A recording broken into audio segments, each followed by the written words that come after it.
Es natural que en algún momento se haya preguntado a sí mismo acerca de qué o quién es usted dentro de su comunidad. En ese ejercicio seguramente se haya autorreferenciado a usted mismo con los rasgos que lo caracterizan, se haya sentido identificado con algún grupo de amigos o personas que comparten sus pensamientos, ha tenido proyectos a futuro, ha reflexionado acerca de su conciencia, ha experimentado la necesidad de sentir afecto y ha notado que requiere comunicarse con sus similares. Pues bien, déjeme decirle que usted se ha identificado como sujeto. Según lo que acabé de enlistar, tanto hombres como mujeres deberían ser considerados sujetos.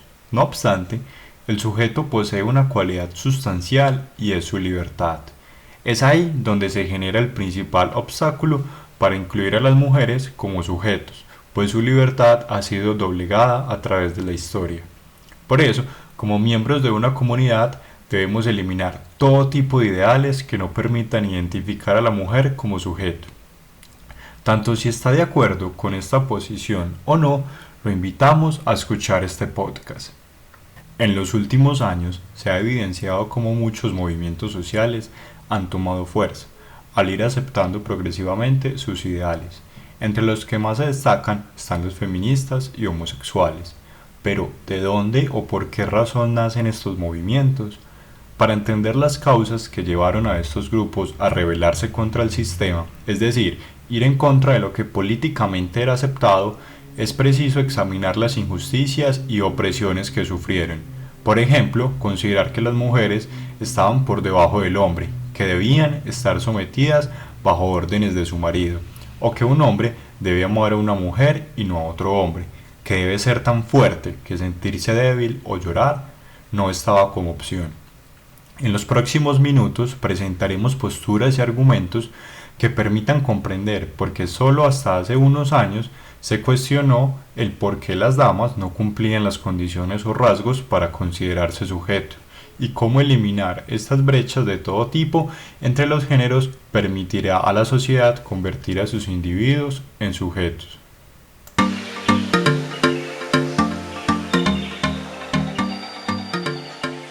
A partir de nuestra existencia, en algún momento de nuestras vidas nos hemos preguntado qué es el sujeto.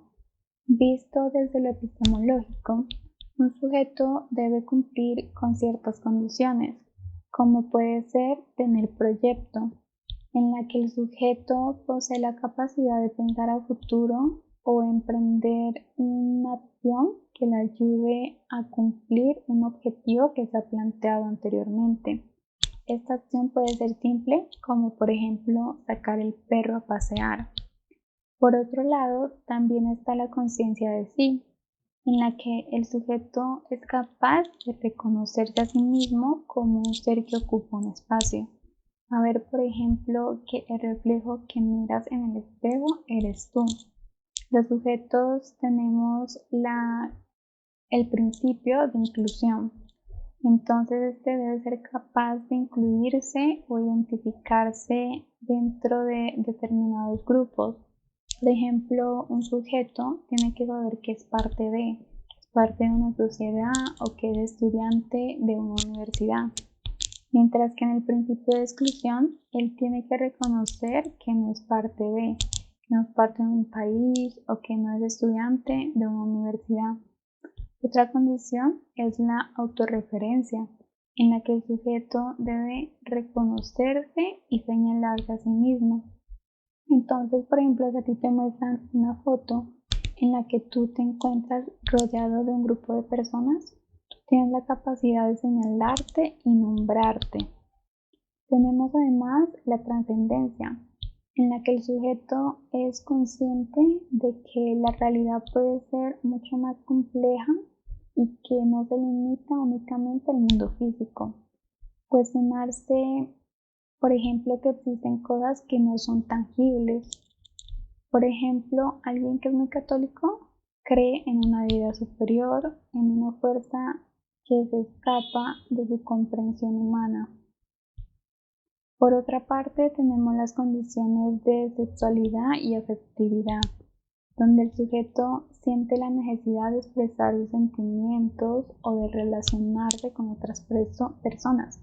Entonces, el sujeto es consciente también de sus límites, de lo que puede hacerle daño, lo que lo puede lastimar o que la realización de ciertas acciones podrían causarle la muerte. Es consciente, o al menos debería serlo, de que no es alguien inmortal y que su vida puede terminar si no la protege. El sujeto además tiene la capacidad de comunicarse de manera que le permita ser parte de la sociedad. Hoy en día, la mayoría de personas pueden comunicarse o hablar a través de las redes sociales, donde pueden expresar o escribir sus ideas, discutirlas o transformarlas. Por último, tenemos la libertad, en la que el sujeto debe ser capaz de tomar sus propias decisiones. Esto de acuerdo a su criterio, gustos o valores que ha venido forjando a lo largo de su vida. En este punto es importante resaltar que la libertad implica que su actuar o las acciones que realice no están siendo cohibidas por otro sujeto que lo domine o le dé órdenes. Entonces, si tú eres libre, tienes la capacidad de escoger lo que quieres ser o estudiar, cómo vestirte o cómo pensar. Sin embargo, estos ideales de sujeto no siempre se llevan a cabalidad en su actuar. Uno de los factores que más lo afectan es el sistema sexogénero, el cual describiremos a continuación.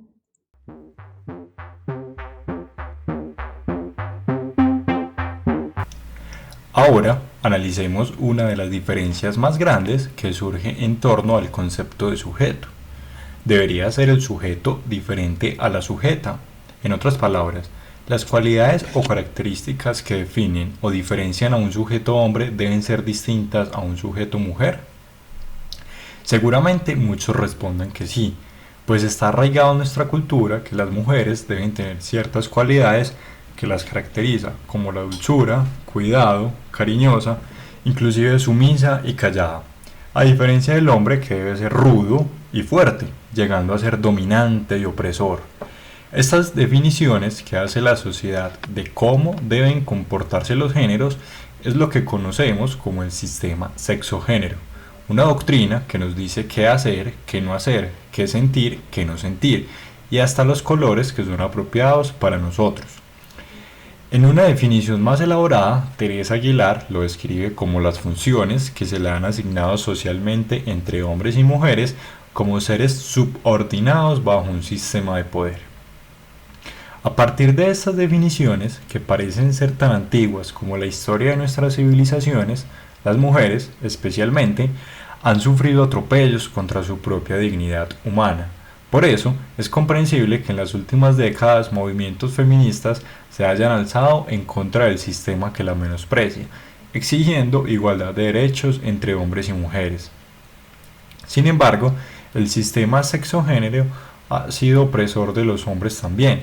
Gracias a estas construcciones sociales, los machos no pueden sentir miedo, no pueden llorar, inclusive está mal visto que demuestren afecto entre ellos mismos. Se le ha impuesto estereotipos al hombre de valentía, posesión y fortaleza, concepciones en que el mejor hombre es el mejor guerrero. ¿Ese es el modelo de hombre que quiere vender nuestra sociedad? Uno en que los niños crezcan creyendo que ganar una pelea los hace mejores hombres, que deben imponerse siempre a través de la fuerza o la violencia. Hemos notado los perjuicios que trae para el sujeto estos regímenes de género, pero ¿estamos condenados a vivir con estos estereotipos? En medio de acelerados cambios sociales que sufre nuestra era, vale la pena preguntarse, ¿cuál es el futuro del sistema sexogénero? En mi opinión, tengo una visión optimista, donde este paradigma de los géneros tiende a desaparecer. Un mundo donde cada quien pueda escoger su profesión u oficio acorde a sus pasiones y no a los trabajos que están reservados para hombres o para mujeres. Cada vez más, las comunidades homosexuales, que en su mayoría van en contra de este sistema, ganan aceptación social. Y traigo a colación las poblaciones homosexuales porque a raíz de la ardua persecución y satanización que ha tenido nuestra cultura, es uno de los movimientos que más logros ha alcanzado en la tarea de vencer los estereotipos de género. Sin embargo, la lucha contra el sistema sexo-género nos compete y nos afecta a todos, sin importar cuál sea nuestra orientación sexual. Sin duda, al punto al que quiero llegar es que no es racional o sensato hacer distinciones entre un sexo masculino o femenino para definirnos como sujetos. No obstante, la mujer ha sido desmedidamente lastimada gracias a las imposiciones culturales de cuál debe ser su papel en la sociedad. Por eso vale la pena hablar un poco de cómo la mujer ha sido violentada a lo largo de la historia y las consecuencias que ha acarreado para la civilización actual.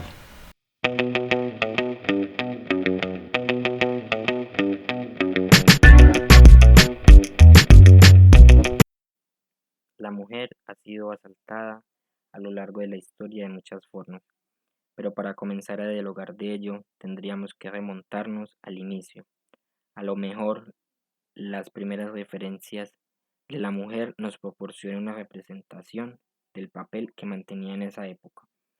Uno de los textos más antiguos y conocidos es la Biblia. Es bien sabido que en ella, la Biblia, se expresa que la mujer proviene de la costilla del hombre y para acompañar al hombre. Posiblemente la versión hacia la mujer comenzó mucho antes, pero la Biblia en Génesis expresa un crudo comienzo para ella. Dios como castigo le dijo a Eva: aumentaré tus dolores cuando tengas hijos y con dolor los darás a luz, pero tu deseo te llevará a tu marido y él tendrá autoridad sobre ti. Génesis 3:16. Esto quizás pudo generar las primeras oleadas de aborrecimiento hacia la mujer. A lo mejor, no podríamos asegurar nada.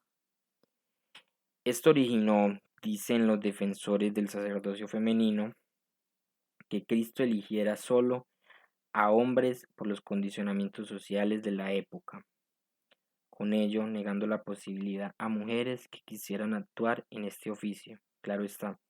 Así pues, para mi perspectiva, la Biblia fue un poco la que ocasionó esta oposición de la mujer desde el inicio.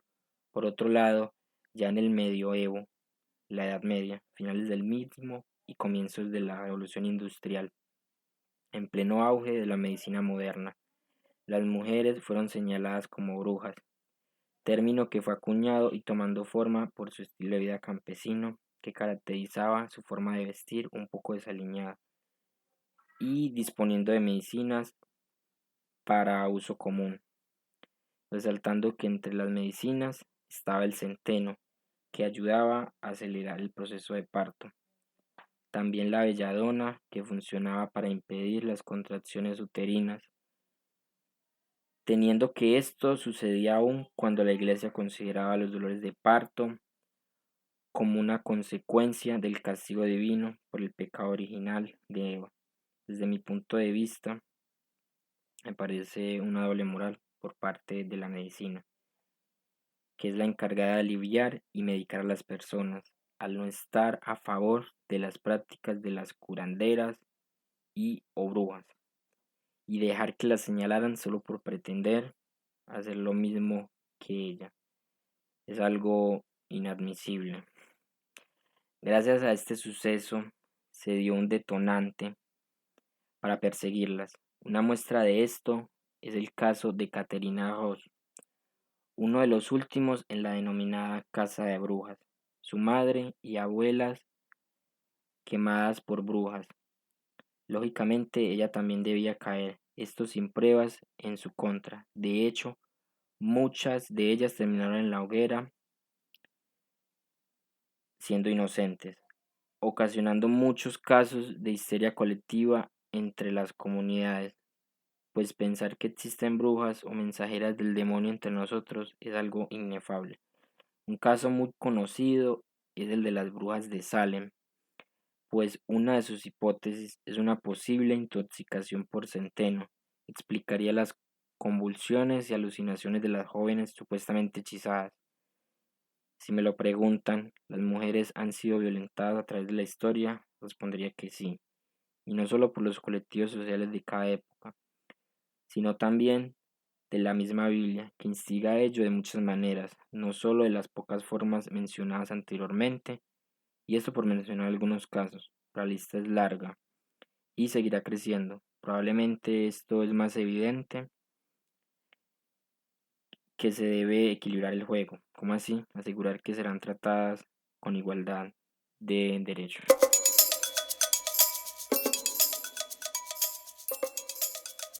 Sabemos que a nivel global, el artículo 2 de la Declaración Universal de los Derechos Humanos nos habla de que todas las personas tenemos los mismos derechos y libertades, sin hacer excepciones por raza, sexo, religión, opinión, entre otros. Pero esto no nos resulta suficiente. La igualdad no significa que hombres y mujeres sean lo mismo, sino que los derechos, las responsabilidades y las oportunidades no pueden depender del sexo. Si analizamos la situación actual, podemos ver que la discriminación indirecta por razón de género aún está súper lejos de erradicarse y aún hay personas que no son conscientes de lo que está sucediendo. Y este es el caso de las mujeres. Es por esto que hoy en día, pese a que en la sociedad parezca muy natural que nosotras usemos pantalón, votemos, trabajemos, estudiemos en la universidad, obtengamos cargos de poder y muchos otros, lo que ahora consideramos normal es una consecuencia de las luchas feministas que hemos tenido gracias a nuestros antepasados. Además, el empoderamiento de las mujeres se puede considerar fundamental para impulsar el crecimiento económico y para así promover el desarrollo social. Un ejemplo muy explícito que podemos analizar se evidencia en la película La voz de la igualdad, en la cual se nos permite reflexionar sobre los tiempos en que vivimos y nos damos cuenta que cualquier cambio que queramos realizar solo se consigue a través de la perseverancia y de la lucha constante. También es para cuestionarnos sobre todo lo que nos rodea y poder dar nuestra opinión, sabiendo que aunque todos seamos diferentes, podemos lograr la igualdad de una u otra forma. A pesar de ser un tema que trasciende y viene desde hace muchos años, aún observamos la violencia hacia la mujer y por ende la misma desigualdad. Y conseguir un cambio de pensamiento supondría que las personas estén por encima de las diferencias y que la palabra género no sea tomado como una categoría diferencial para separar, excluir o violentar a una persona.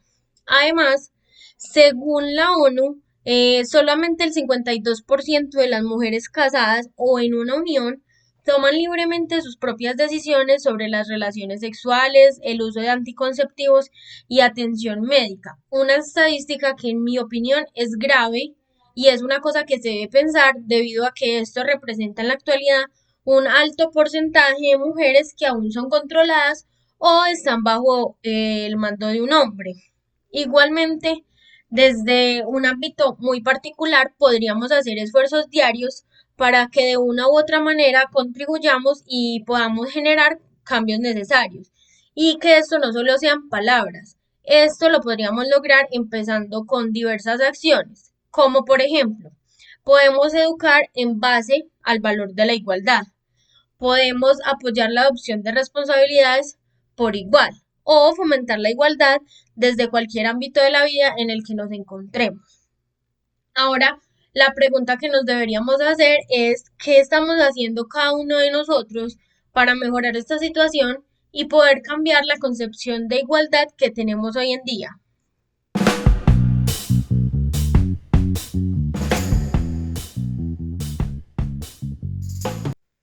Llegando al final de nuestra charla, vale la pena recapitular el concepto de sujeto como aquel ser que es capaz de autorreferenciarse, tener conciencia de sí, involucrarse afectiva y sexualmente, tener proyectos, aquel ser que es libre y sobre todo posee identidad y lenguaje.